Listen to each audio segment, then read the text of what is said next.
ఎంత బలమైన వాక్యమైనా, ప్రభావవంత వాక్యమైనా నీలో అది పని చేయాలంటే నీవు శ్రమ పడాలి.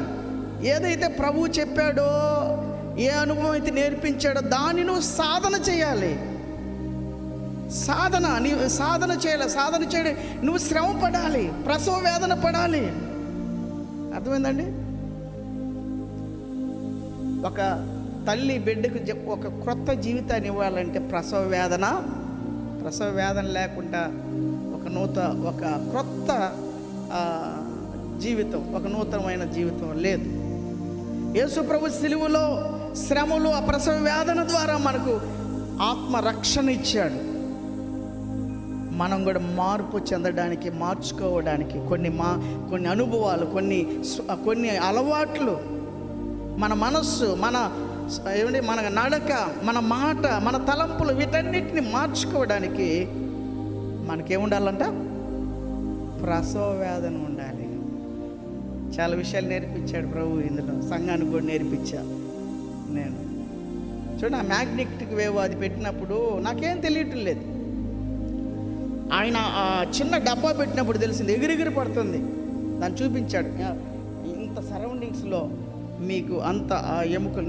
నేను మధ్యలో ఇట్లా చేయబెట్టి వస్తే ఈ చేయి సరిగా లేదు కదా, దాని మీద ఏం అవసరం లేదు సార్, అక్కడ తగిలితే చాలు మొత్తం బాడీ అంతా వస్తుంది, కవర్ అవుతుంది. అప్పుడు నేను అనుకున్నాను, చూడండి, దేవుని వాక్యము మన దగ్గరికి వచ్చినప్పుడు మనం స్పందించాలి. అది ఇప్పుడు ఆ డబ్బాలో ఇంకొక ఇనప ముక్క వేస్తే ఎగరదు, అది బంగారు వేస్తే అట్టే ఉంటుంది, స్పందనే ఉండదు. వెండి వేస్తే స్పందనే ఉండదు. ఏదో మెటల్, అది ఎగిరి, అదైతేనే స్పందిస్తుంది. అది దేవుని వాక్యానికి ఎవరైతే స్పందిస్తారో వారిలో పశ్చాత్తాపం వస్తుంది. ఏమండి? కనుక మనం వింటున్నాం, దాన్ని అనుసరించటంలో మనం శ్రమ పడటంలే, ఇంకెక్కడ మార్పు వస్తుంది? మనకెక్కడ మార్పు వస్తుంది? చూడండి, ప్రసవ వేదన లేని మార్పు తాత్కాలికమే, అది మనల్ని మోసం చేసేస్తుంది. ప్రసవ వేదనతో, పశ్చాత్తాపంతో నీలో కలిగిన మార్పు నిలబడుతుంది. చూడండి, మీకు యేసుప్రభు శిష్యులు, ఇద్దరు శిష్యుల గురించి చెప్తాను. ఒకరు పేతురు, మరొకరు ఇస్కరియోతు యోధ కూడా మారు మనసు పొందాడు. ఏమని? నీతిమంతుడు నేను అప్పగించేస్తేనే 30 వెండి నాణేలకు, అయ్యా ఇదిగో మీ తీసేసుకోండి, ఆయన వదిలేండి. ఏమండి?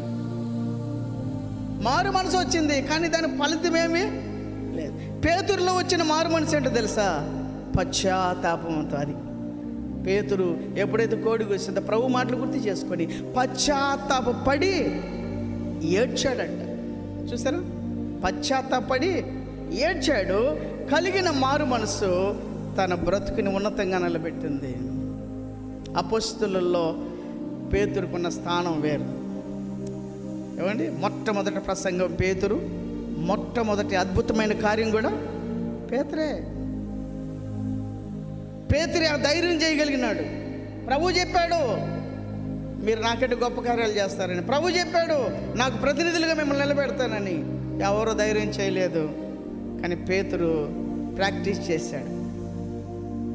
ఏమంటే? ఆ శృంగారం అనే దేవాలయం దగ్గర పోయి కుంటివాడిని బాగు చేయడం, లేచి మేము కలిగి ఉన్నది నీకు ఇస్తున్నాం, నజరేయుని యేసు నామములో లేచి నడువు అని చెప్పడం అంత సామాన్యమైన విషయం కాదు. ఒకవేళ జరగకపోతే శిష్యుల సంగతి అయిపోతుంది. కానీ పేతురు, అవును కదండి, పేతురు పశ్చాత్తాపంతో వచ్చింది. చూడండి, పాపాత్మురాలైన స్త్రీ యేసుప్రభు దగ్గరికి వచ్చింది, కన్నీటితో ఆయన పాదాలు కడిగింది. ప్రభు అంటాడు, అమ్మ నీ పాపాలు క్షమించబడి ఉన్నాయి, సమాధానం కలదనవై